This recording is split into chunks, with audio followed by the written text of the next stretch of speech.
Tonight, two mothers are speaking out after the bodies of their sons were found in Fairfield back in early April.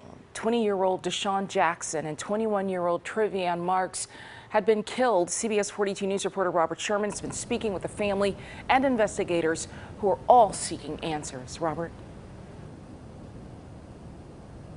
Good evening, Sherry. Investigators tell me that they're starting to get a little bit of a better idea as to exactly what happened, but they're seeking new information from the public. On the one hand, to bring those responsible to justice, but on the other hand, to provide some bit of closure for two mourning families.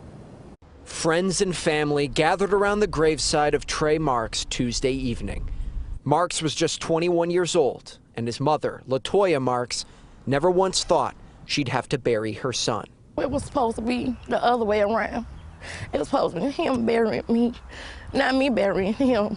Shonda Jackson is mourning as well for the loss of her son, 20-year-old Deshaun Jackson. The hardest for me is that it was my only child.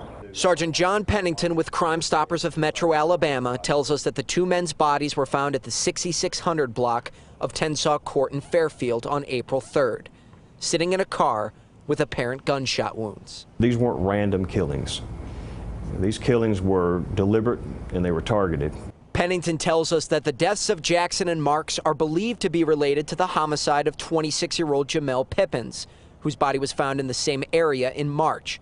All three, Pennington tells us, are believed to have been involved in drugs. They made some bad decisions, but it doesn't make this okay. Which is why investigators are seeking new information as family members pray for a resolution. Honestly, I just want closure. I just want answers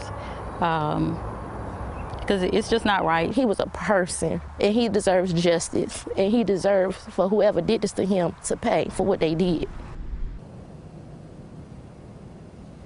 And Sergeant John Pennington tells me that investigators believe the two men may have been killed in a location separate to where they were found. That's why they're asking for the public's help. And if you have any information on this case, you're encouraged to call Crime Stoppers of Metro Alabama at 254-7777. Reporting live in Fairfield, Robert Sherman, CBS 42 News, local coverage you can count on.